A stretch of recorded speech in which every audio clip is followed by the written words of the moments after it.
మనం ఈరోజు హోలీ పండుగ గురించి తెలుసుకుందాం. మరి హోలీ పండుగ ఎందుకు వచ్చింది, ఎప్పటి నుంచి ఉంది హోలీ పండుగ అనేది మనం తెలుసుకుందాం.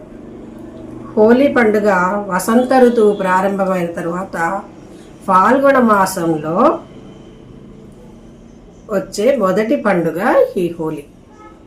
అందుకనే దీన్ని మనం హోలీ పౌర్ణమి అని కూడా అంటూ ఉంటారు. మరి ఈ పండుగల ప్రత్యేకత ఏంటంటే అందరం రంగులు పూసుకుంటూ మన అన్ని పండుగలకి ఏంటంటే మనం ఇంట్లో ఉండి పండుగలు జరుపుకుంటాం. కానీ ఈ పండుగకు వచ్చేసి రంగులు వేసుకుంటూ బయటికి వెళ్ళి ఇంటి బయట మనం నలుగురితోటి, మన పక్క వాళ్ళతోటి, అందరితో కలిసి, మన స్నేహితులతోటి అందరితోటి కలిసి మనం జరుపుకునే సంతోషకరమైన పండుగ హోలీ. ఈ హోలీకి చిన్న లేదు, పెద్ద లేదు, కులం లేదు, మతం లేదు, అందరూ కూడా ఒకటై చక్కగా కుల మత భేదం కూడా లేకుండా, చిన్న పెద్ద భేదం లేకుండా, తరతమ భావాలు లేకుండా మన బాధలన్నీ మర్చిపోయి హ్యాపీగా ఆ రోజు హోలీ పండుగని ఆరు బయట ఆనందంగా జరుపుకుంటాం ఈ హోలీ పండుగ. మరి మనందరికీ కూడా తెలిసిన విషయమే. మరి హోలీ పండుగ ఎలా జరుపుకుంటాం?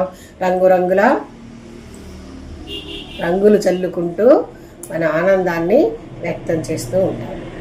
అయితే ఈ రంగులు కూడా కెమికల్వి కాకుండా మంచి వాటిని వాడుకుంటే కళ్ళకి కానీ ఒంటికి కానీ ఇబ్బంది కాకుండా ఉంటుంది. మరి హోలీ ఆడుకొని వస్తాం, బాగానే ఉంటుంది.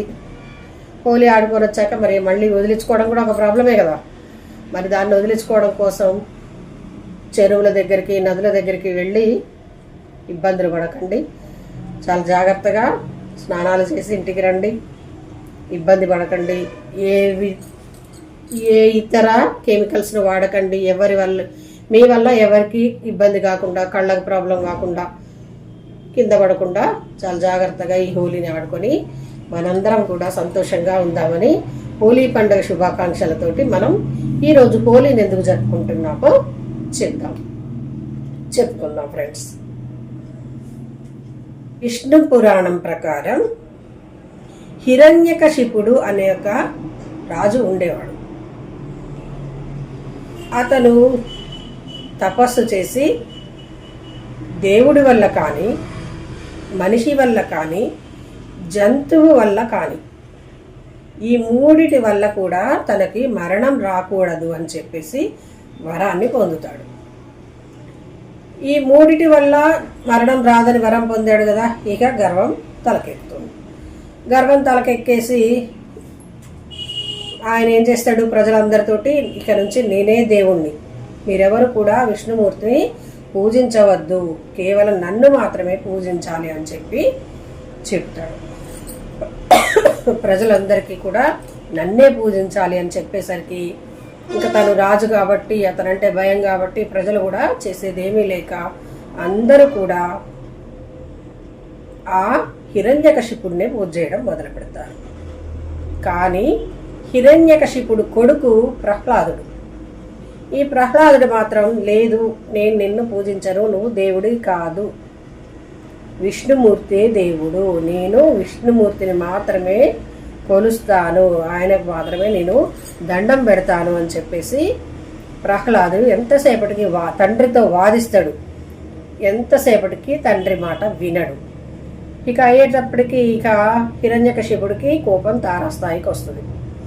ఎలా అయినా తన కొడుకుని ఒప్పించాలని శత విధాలా ప్రయత్నిస్తాడు. బతిలాడతాడు, బెదిరిస్తాడు, కొడతాడు, తీడతాడు. ఎన్ని చేసినా కూడా ప్రహ్లాదుడు నో, నువ్వు కాదు దేవుడివి, విష్ణుమూర్తే దేవుడు అని చెప్పేసి తన తండ్రికి ఎదురిస్తాడనమాట. తన తల్లి యొక్క ప్రభావం వల్ల ప్రహ్లాదుడు ఒప్పుకోడు. తన తల్లి చెప్తుంది విష్ణుమూర్తే దేవుడు అని చెప్తుంది అనమాట. చిన్నప్పటి నుంచి చెప్పేసరికి ఇక ప్రహ్లాదుడు ఆల్రెడీ ఎడ్యుకేట్ అయ్యి ఉన్నాడు కాబట్టి నేను విష్ణుమూర్తిని మాత్రమే కొలుస్తాను, నేను నీకు దండం పెట్టను అని చెప్పి ప్రహ్లాదుడు ఒప్పుకోడనమాట. ఒప్పుకోపోయేసరికి ఇక ప్రహ్లాదుడికి హిరణ్యకశిపుడికి ఇక ప్రేమ చచ్చిపోద్ది, ఓపిక చచ్చిపోద్ది. ఏం చేయాలో ఆయనకు అర్థం కాదు.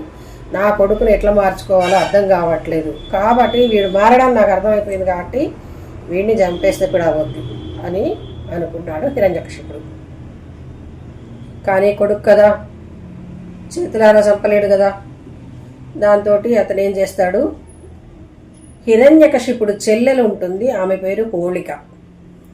ఆ హోళికకి ఎలా అంటే మంటలలో కూర్చున్నా కూడా దగ్ధం కానటువంటి వరం ఉంటుంది హోళికకు. దాంతో ఆమెను పిలిచి నా కొడుకును ఎలా అయినా చంపేయి అని చెప్పి చెబుతాడు హోళికకి. హోళికకి చంపమని చెప్పేసరికి ఆ హోళిక ఏం చేస్తుంది, సరే అని చెప్పేసి ఆ పిల్లగాడిని తీసిపోయి చక్కగా ఒళ్ళో కూర్చోబెట్టుకొని అటు బుజ్జగించి ఇటు బుజ్జగించి ఆ మాటలు ఈ మాటలు చెప్పి తన ఒళ్ళో కూర్చోబెట్టుకొని మంటలలో కూర్చుంటుంది హోళిక.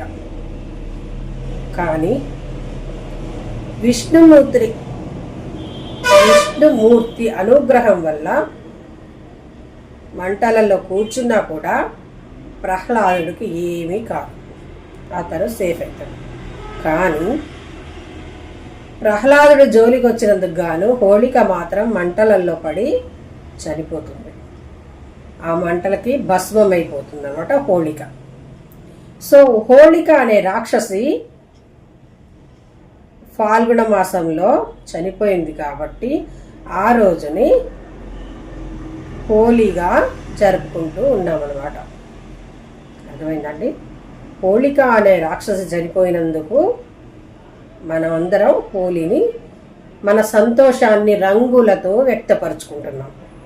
మనందరం ఆనందంగా అమ్మ రాక్షసి చచ్చిపోయిందని చెప్పేసి అందరు రంగులు చల్లుకుంటూ అప్పటి ప్రజలు పండుగ చేసుకున్నారనమాట.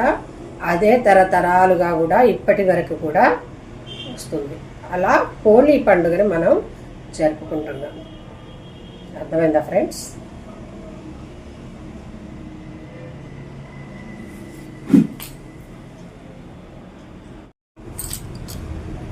శివపురాణం ప్రకారం హోలీ ఇప్పుడు ఎందుకు జరుపుకుంటాం మనం తెలుసుకుందాం. తారకాసురుడు అనే రాక్షసుడు ప్రజలను ఎంతో ఇబ్బందులు పెడుతూ చాలా రాక్షస కృత్యాలకి పాల్గొంటూ ఉంటాడు. దాంతో తారకాసురుడిని చంపాలంటే శివుని యొక్క అంశ మాత్రమే చంపగలుగుతుందన్నమాట తారకాసురుడిని.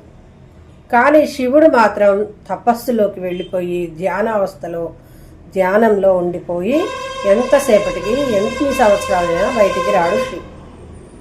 ధ్యాన అవస్థలోకి వెళ్ళి ఎన్ని సంవత్సరాలైనా ఎంత కాలమైనా బయటికి రాడు. రాకపోయేసరికి ఇక్కడ తారకాసురుడి చర్యలు ఇబ్బందులకి గురి చేస్తున్నాయి ప్రజల్ని. దాంతో పార్వతీదేవికి ఏం చేయాలో తోచదు. దాంతో ఆమె పోయి మన్మధుడిని సహాయం అడుగుతుందన్నమాట. మన్మధుడు మనిషిలోని కామాన్ని ప్రకోపిస్తూ ఉంటాడు అన్నమాట. అందుకని కామదేవుడైన మన్మధుడిని సహాయంగా కోరుతుంది. కోరేసరికి ఇక పార్వతీదేవి అడిగినాక మన్మధుడికి తప్పదు కదా, సరే అని చెప్పేసి మన్మధుడు తప్పు పరిస్థితిలో ఉన్నప్పుడు శివుని మీదకి బాణం వదులుతాడనమాట. అలా ఆ బాణం తగిలేసరికి శివుడు డిస్టర్బ్ అవుతాడు. తపస్సుకు భంగం చేసేసరికి వెంటనే కామదేవుడి మీద శివునికి కోపం వస్తుంది. కోపం వచ్చి ఇట్లా మూడో కన్ను కూడా తెరిచేస్తాడు. మూడో కన్ను తెరవగానే ఎప్పుడైతే శివుడు మూడో కన్ను తెరుస్తాడో వాళ్ళు ఎదురుగా ఏదుంటే అది భస్మం అయిపోతుంది అన్నమాట. ఆ విధంగా ఈ మన్మధుడు శివుని ముందు ఉండేసరికి మన్మధుడు భస్మం అయిపోతాడు. మన్మధుడు భస్మం అయిపోయేసరికి మన్మధుడి భార్య రతీదేవి ఆమె ఘోర తపస్సు చేస్తుంది, నా భర్తను నాకు తిరిగి ఇవ్వు అని. ఇక రతీదేవి యొక్క తపస్సుని మెచ్చి ఆమె బాధను చూడలేక శివుడు మళ్ళీ మన్మధుడిని బతికించి తన యథాశక్తిని తనకి ఇస్తాడు. ఆ విధంగా కామవాంఛలను ఎప్పుడైనా అణుగుచుకొని ఉండాలి కానీ ప్రకోపించకూడదు అనడానికి గుర్తుగా ఆ రోజు కామదహనం చేస్తారు, హోలీ ముందు రోజు. అర్థమైందా ఫ్రెండ్స్? ఫాల్గుణ మాసంలో కామదహనాన్ని చేసి తెల్లారి హోళీని ఆనందంగా జరుపుకుంటారు. ఇది శివపురాణ ప్రకారం హోలీ ఎందుకు వచ్చిందో చెప్పుకున్నాం. నెక్స్ట్ ఇంకో కథ కూడా ఉంది ఫ్రెండ్స్, అది కూడా మనం చెప్పుకుందాం. అది శ్రీకృష్ణారాధనకు సంబంధించిన కథ. శ్రీకృష్ణ ప్రేమకు రాధ ప్రేమకు సంబంధించిన కథ అన్నమాట ఈ హోలీ. మరి రాధాకృష్ణులు వివాహం చేసుకోవాలనుకుంటారు. శ్రీకృష్ణుడు అంటాడు కదా, మరి రాధా నువ్వు తెల్లగుంటావు, నేను నల్లగుంటా కదా, మరి ఎలా అని అనుకుంటారు అనమాట. అనుకొని తన తల్లి అయిన యశోదామాత దగ్గరికి వెళ్తాడు శ్రీకృష్ణుడు. వెళ్ళి అమ్మ నేను రాధ ప్రేమించాను, కానీ రాధ ఒప్పుకుంటుందమ్మా, మరి తనేమో నల్లగా ఉంటుంది, తనేమో తెల్లగా ఉంటుంది, నేనేమో నల్లగా చామన ఛాయగా ఉంటా కదా, మరి రాధ ఒప్పుకుంటుందా అమ్మా అని అడుగుతాడు. అప్పుడు యశోదామాత అంటుంది, ఏం కాదులే నాన్న, నీకు నచ్చిన రంగుని రాధకు పూసేయి, అప్పుడు ఒప్పుకుంటుందిలే అని చెబుతుంది యశోదామాత సరదాగా. చెప్పేసరికి ఇక శ్రీకృష్ణుడు రాధకి రంగు పూయడానికి వెళ్తాడు. రాధకు రంగు పూయడానికి శ్రీకృష్ణుడు వెళ్తున్నాడని తెలిసి ఇక శ్రీకృష్ణుడు ఫ్రెండ్స్ అందరూ ఉంటారు కదా ఫ్రెండ్స్, గోపాలురు, గోపాలురు ఉంటారు కదా, వాళ్ళందరూ కూడా వాళ్ళకు నచ్చిన కళను పట్టుకొని వాళ్ళు కూడా రాధా బృందావనానికి వస్తారు, రాధ దగ్గరకు వస్తారు. అలా రాగానే ఈ శ్రీకృష్ణుడు పోయి రాధకు రంగులు పూస్తాడు, ఈ గోపాలురు పోయి గోపికలకు రంగులు పూస్తారు. అలా ఆ విధంగా ఒకరినొకరు ఉరికించుకుంటూ కర్రలతో కొట్టుకుంటూ సరదాగా ఆ హోలీ పండుగని మొదటిసారి ఈ వసంతోత్సవాన్ని బృందావనంలో జరుపుకున్నారు. ఓకేనా ఫ్రెండ్స్? ఈ విధంగా బృందావనంలో మొదటిసారి హోలీ స్టార్ట్ అయిందని చెప్తారు. ఓకే ఫ్రెండ్స్, అందుకని రాధాకృష్ణులకు ప్రేమ గుర్తుగా హోలీ జరుపుకుంటారు. ఈ బృందావనం మధురలో ఈ హోలీ పండుగను 7 రోజుల పాటు జరుపుకుంటారు. చాలా ఆనందోత్సవాల మధ్యన జరుపుకుంటారు. హోలీ పండుగ అంటే అక్కడే కనిపిస్తుంది ఫ్రెండ్స్. ఓకే ఫ్రెండ్స్, మీ అందరికీ హోలీ ఎందుకు చేసుకుంటాం, దాని యొక్క పురాణ గాథలు ఏంటి అనేది అర్థమైంది కదా friends. Okay friends, like, share and subscribe. Thank you for watching.